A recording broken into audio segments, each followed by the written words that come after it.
Welcome to Outreach Programming. I'm Mary Gerasi, and today's program is on Yom HaShoah, a Holocaust remembrance. I have two guests joining us. Welcome to the show. Thank you for having us here.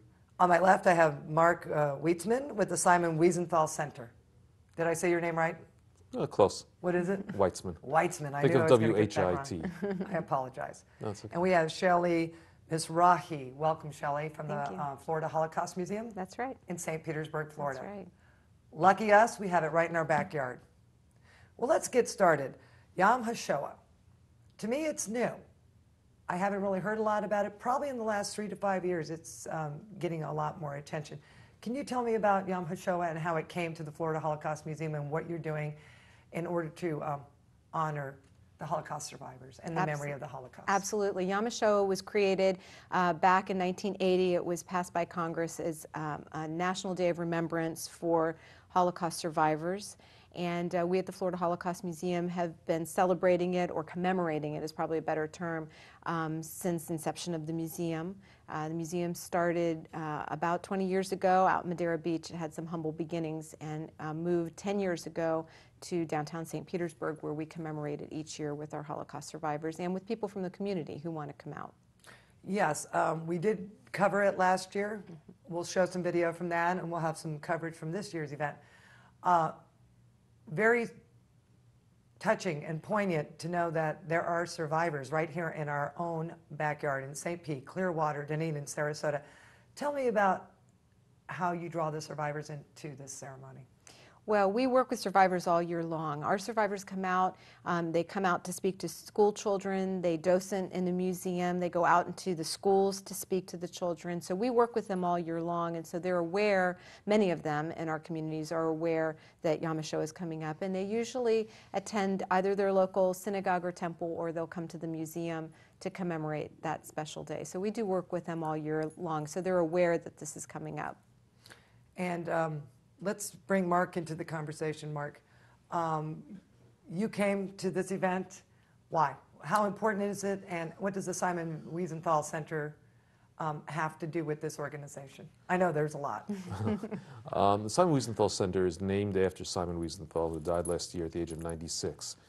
Simon Wiesenthal was a survivor of Nazi death camps, trained as an architect who, after the liberation of the camps, decided he could not go back to his prior life, but he needed to devote his time to bringing the perpetrators of those crimes to justice, to keeping the memory of what happened alive, and to making sure, to the best of his ability, that what happened to the Jews of Europe would not happen to any other people ever again. Around the mid-1970s or so, in North America, a group of Americans realized that he was then in his 70s. There was no one else carrying on this activity. And that was the beginning of the Simon Wiesenthal Center, which has subsequently become an international organization that really tries to carry on those work, and it actually has enlarged on those work in many different areas. So I was asked to come down here by the museum to speak about the work and life of Simon Wiesenthal yesterday, and this evening to address some of the current issues in extremism, in the phenomenon known as Holocaust denial, and so on that are going on in today's world. Simon was known as the Nazi hunter, is that correct? Absolutely. Very powerful, dynamic, aggressive, going after the wrongs, and dedicated his life to that. He was extraordinary. I had a chance to know him on a personal level Wow. for about 20 years or so, and we had a very a close relationship. He was an extraordinary human being. It was not only that he pursued these people, it was the fact that he, first of all, pursued them when no one else was interested in the subject and kept it alive almost single-handedly. It was the fact that he never took revenge or vengeance in his own hands. He always relied upon the rules of law and bringing them to a legal trial, not a personal trial. He turned down efforts at vendettas and efforts at Fought revenge. it in a court of law. Fought only in a All the court of way. law, all Yeah. the way. Was responsible for the capture of over 1,000 Nazi war criminals. But more importantly, perhaps, in some ways, is his legacy, which involves actually the creation of the war crimes tribunals that exist today in places like Rwanda or Bosnia, that may take place for Darfur, can all be traced to his efforts in keeping this issue alive and proving that 30, 40 years, even after the fact, we can still go and track down people who commit crimes against humanity and acts of genocide and bring them to justice. Yeah, I think what's amazing is our own government had been given plenty of information about what was going on. There was communication. Nothing was done Right.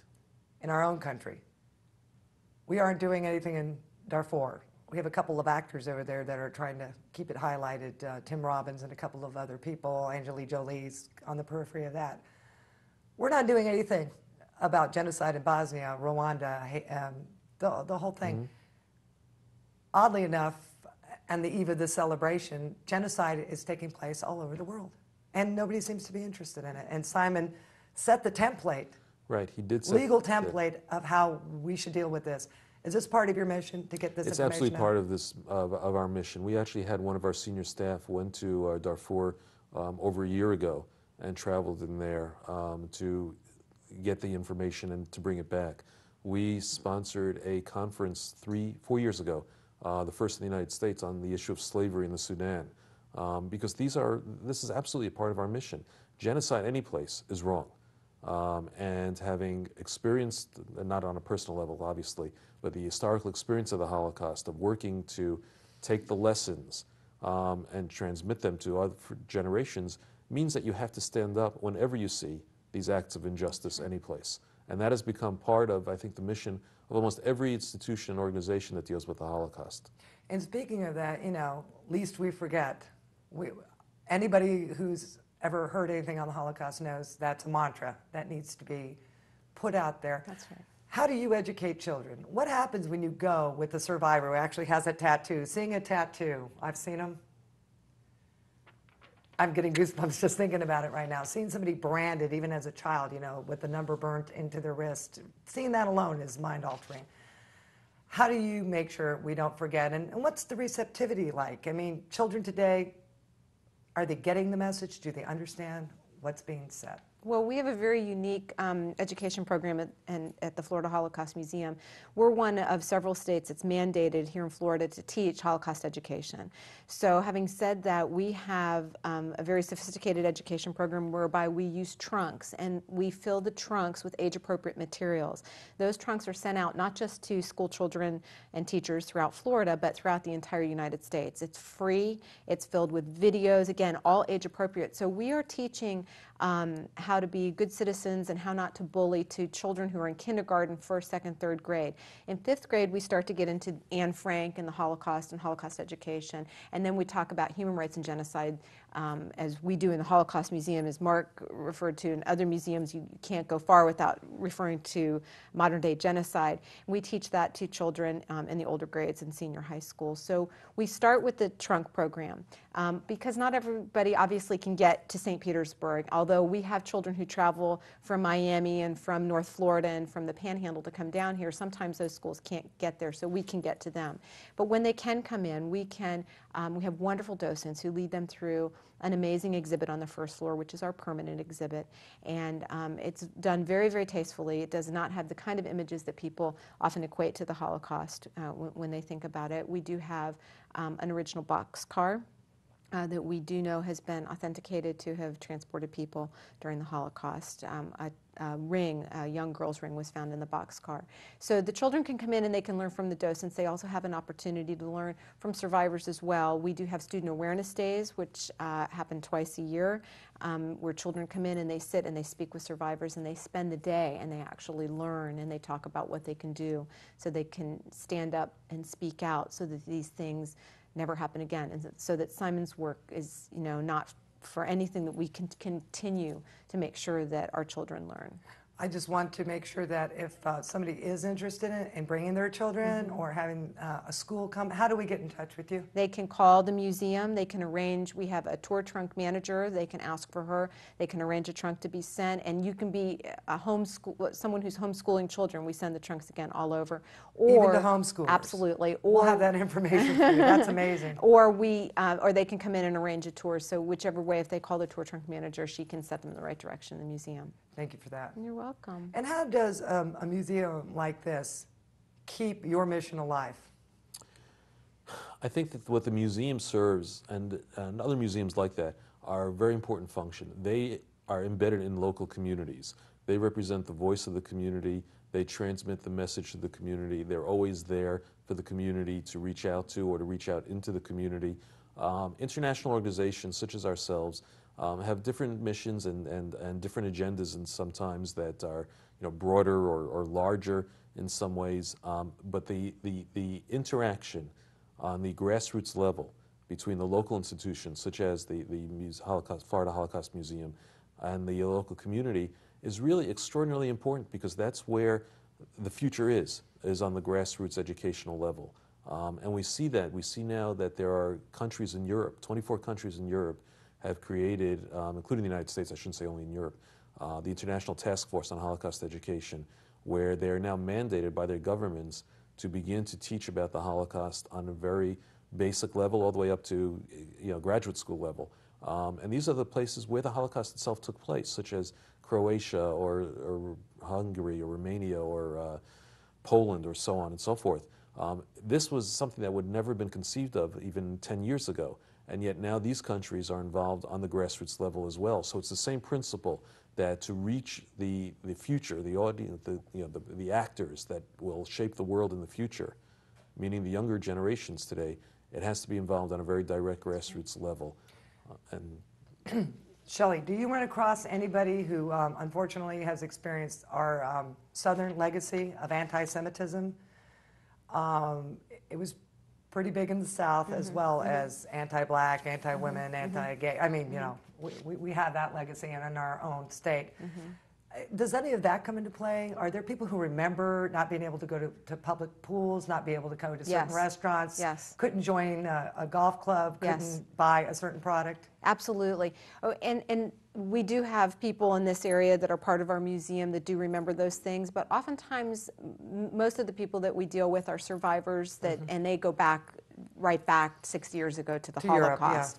Europe, and I think sometimes the anti-Semitism that they felt here might have been a lot less than when they escaped, in Europe. But yes, in fact, I have, having lived in this area all my life, and I was faced with it too in high school. So it doesn't even go back as far as our grandparents or our parents. I mean, it can be as recent as our children now, and children today feel anti-Semitism and among other things. And that's why we're here, to teach about diversity and tolerance and educate in the children so that they can, everybody can embrace everybody's differences. And the Holocaust is a viable educational vehicle, but I think where you can really meet people one-on-one is with anti-Semitic statements. Parents who refer to, make erroneous statements about everybody in general, Jewish, black, whatever. That's what I was asking about, reaching out at that level too, because if we allow that to continue to happen, then it gets easier and easier to take away more rights and make grander statements, and a spiraling effect to where when you get rid of somebody, oh, well, we've built this cycle of verbal and mental violence. You're absolutely right. In every generation. We view the Holocaust as basically the ultimate step of dehumanization. What happens when a group of people are basically taken out of society, have all their rights stripped, viewed as less than human, and ultimately find that they have not only place in society, but not are allowed to even live in society. That's where the steps of stereotyping, prejudice can ultimately lead to. And that's one of the major concerns that we have, and all the institutions and all the groups that work in this area, is we don't want it to get to the point where we're facing another Holocaust. Exactly. We want to try to stop it before it even starts. Exactly. And it's not just a Jewish issue, it's not just a black or a gay issue, it's basically a human issue. And the education that we do uses the Holocaust as the example of what we must avoid at all costs. But it has to start on a very human, on a very basic level. Absolutely. And that's what we're here for. Right. I mean, that is exactly what we're here for. The museum was founded about the Holocaust, and that's the very foundation that we use to teach about tolerance and diversity education, so that these things don't happen again. But we use the lessons of the Holocaust, and unfortunately I have to say that we use the lessons from today's modern day genocides to also teach, unfortunately, the same fundamental things. But it's about diversity and it's about tolerance. To me, it seems like someone's always going to be a scapegoat, that the human animal, the person, whatever you want to call it, this physical body of the human being, is always looking for someone to annihilate in some kind of way, emotionally, mentally, morally, verbally. Do you find that to be true? I think if we could solve that issue, we'd all be sitting here with Nobel Prizes and with an idyllic world ahead of us. Obviously, that's what we're working for, is to get rid of that tendency in humanity. It's not going to happen probably in our lifetimes, probably in our children's lifetimes.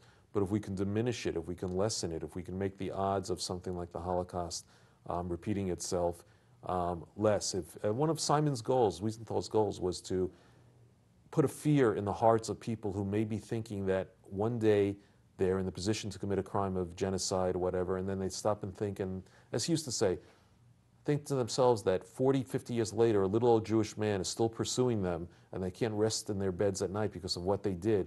Maybe that'll make them back down and move away from it. So there are a lot of different levers that we want to use. We want to use the law, we want to use education, we want to use media, et cetera, to help make the world a place where these kind of things will, if not be eradicated as soon as possible, at least the chance of them happening lessened as greatly as possible. Yeah, what little bit I learned about having lived overseas and following it in the way I have, it seems to follow a very concrete pattern over and over again. Scapegoatism. Right. Propaganda, posters, getting in the mainstream media. Adolf Hitler and Goebbels were experts at using media against people. What we see on television, how we see people portrayed in films. Is there a set pattern that you look at when you start to examine people's behavior in either one of you? Well, I think that you hit it on the head very well, is that the use of media is particularly and propaganda is a particular focus of these groups. And one of the first things that Hitler ever did was buy, those days, a printing press. Today, one of the first things that groups do is go to the internet.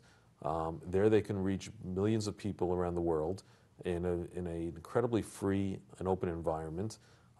Certainly in the U.S., there are very few restrictive laws about what can be said and posted on the internet, other than those that are criminalized for either financial or, I guess, what we call sexual predator intent. And they have really multiplied in their use of it. When we first began, we have monitored the internet for these kind of things, and we have perhaps the world's largest database on internet extremist websites. We began in 1995, there was one website that we had on. Now there are over 6,000. Wow. And this is a whole range, not just in terms of the Holocaust, not just in terms of anti-Semitism. I could show you anti-Catholic, anti-Hindu, anti-gay, the whole range of things. But the technology and the medium have made things a lot easier to disseminate. And again, we just had a recent, highly publicized incident of that with Don Imus's remarks. Right. Where a couple of years ago, 10 years ago perhaps, they would have sort of faded off into early morning radio where no one is sure what that he said, or maybe he got a little fine or anything like that. But now with YouTube and so on, it's just gets out around the world immediately, instantaneously.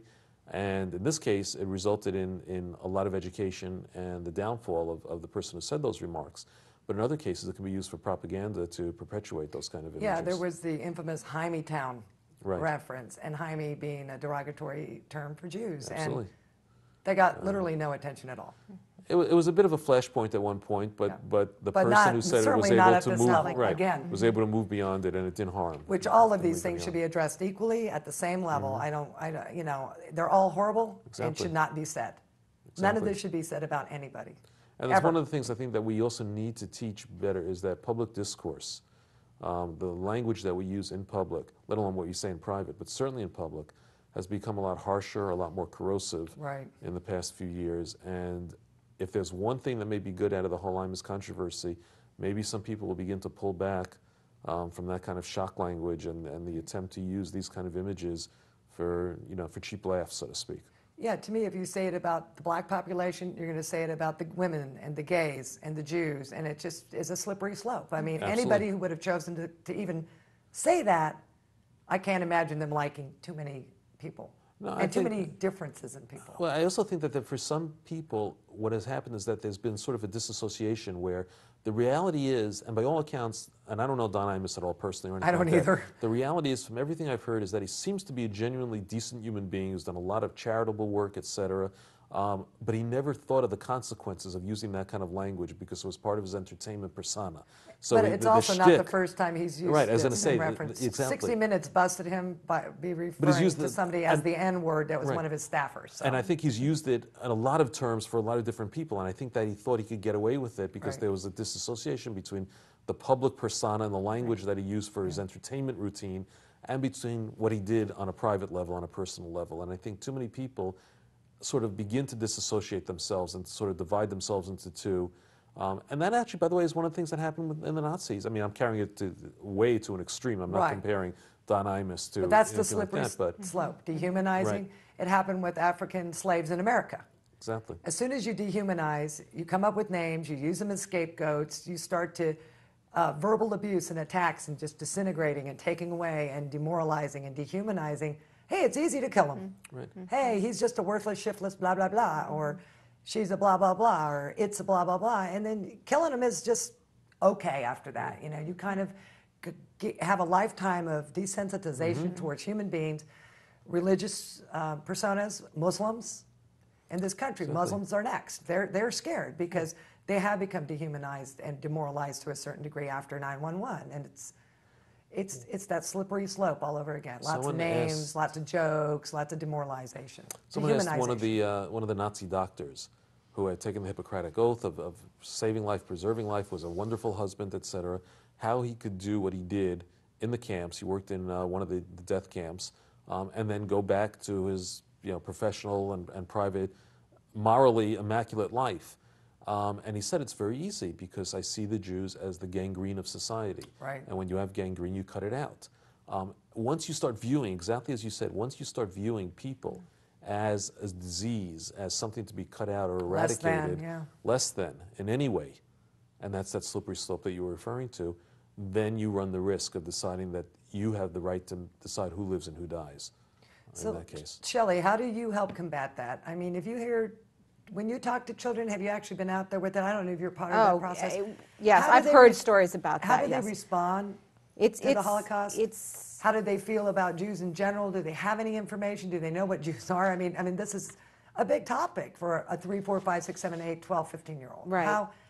What are some of the responses? What's some, part of the education process? It really depends on the age of the child. I mean, we have heard stories that have come back to us from different counties about children who were problems in school and anti-Semitic and things of that nature, and the teacher has taught the Holocaust, and there's been an enlightenment of sorts. We've had those stories come back to us, but it depends really on the age of the child. It's not always about religion. You know, that's why the museum is so important, because it's not a Jewish museum. It's a museum to teach people about humanity. Tolerance and for everybody. Exactly, and that everybody is diverse, and that we're all different religions, and we may be different colors, and we may have different thoughts, but that doesn't make any of us bad. And you know, when you teach that to a first grader, that's where you start, or a kindergarten child. I mean, that's where it really, really begins, because they will be the children later who are the movie stars who do go to places like Darfur, Right. that want to... Afghanistan. Exactly. Iman, female genital mutilation in Afghanistan. She is the premier spokeswoman coming from that country. And they've outlawed it finally. No more. No mas, So, yeah, but I was just wondering, what do little kids think? Because I haven't personally experienced anybody really small being anti-Semitic in my life, but I'm sure it happens. I would imagine that it does happen, but remember too, the museum, we really don't, although children can come at any age, we really don't offer tours for children before 5th grade. Okay. And It's a really, little over their head at that point. Right, exactly. And then we do use art as a type of education too. The second floor is devoted to different types of art exhibitions, whether it will be fine art, which is, right now we have Samuel Bach, who's a premier, Return to Vilna. It's a North American premiere that we have started here at this museum. Or we can use pictures of the survivors in an exhibition that we have called Fragments. So To me, it sounds like they would be receptive. That if they know it's- people were killed and hurt and damaged, especially children their age, millions of people, teeny tiny people from in vitro, Right. born in camps that died, all the way up Different to things young different- teens, young children, Right, different babies, things infants. speak to generally- different things. And we have Anne Frank coming later on this year. Okay. And Anne Frank is really something that speaks to across the generations, but it really speaks primarily to children. And so we have opportunities. So there's different things that we have always coming in Right. through the museum. So it's not just the Holocaust. We use the Holocaust as the foundation, and then we use other means in order to communicate to the children so that we can reach them on whatever level. We have very little time left. I apologize. This went very quickly. Is there anything you would like to say in relationship to your work in this community and Holocaust memorial? Well, I think one of the things that we need to point out is that at the same time as we're talking about remembering, commemorating the Holocaust and the lessons to be learned from it, there is a small number of people who attempt to deny that it ever took place. And most of them are associated, obviously, with the crackpot movements of the neo-Nazis and, you know, the extreme Klan and so on and things like that. But there's even a foreign government of Iran, for example, whose president hosted a conference dedicated to Holocaust denial, Yeah, that was and are horrible. using it as a tool of policy, of public policy, in an attempt to gain political ends. And we need to be aware of the attempt to subvert the lessons and to deny the lessons of the Holocaust as the survivors are getting older, as the liberators, the American GIs who risked their lives and entered the camps and saw and filmed and wrote home. That whole generation is getting older as they recede. The risks in losing the memory grow greater, and we need to be on guard about that. Well, it sounds like most of it's fairly safe and secure, thank God, in our own backyard, through the work that you managed to do with your organization and the work that you continue to do on behalf of everybody, of every color, every ethnicity, every religious background. So I am honored to have both of you here today. Thank you. I'm sorry the show was so short. Maybe we'll do it again next year. Absolutely. Thank you for being on our show. Thank you for having us. Thank you. And thank you for watching. There'll be website information, write some things down, and come visit our museum. It's right here in our own backyard, not too far Absolutely. away. That's right.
Let's play a game. Let's pretend you own an apartment building and I want to rent from you. I make a good salary, have a good credit history. Would you rent your place to me? How about now? Do you still like me? What if I have an accent or a disability? What if I'm a single parent? Would you steer me away? Would you close the door? Would you? The Fair Housing Act protects your right to live where you want. If you think you've been discriminated against, call us.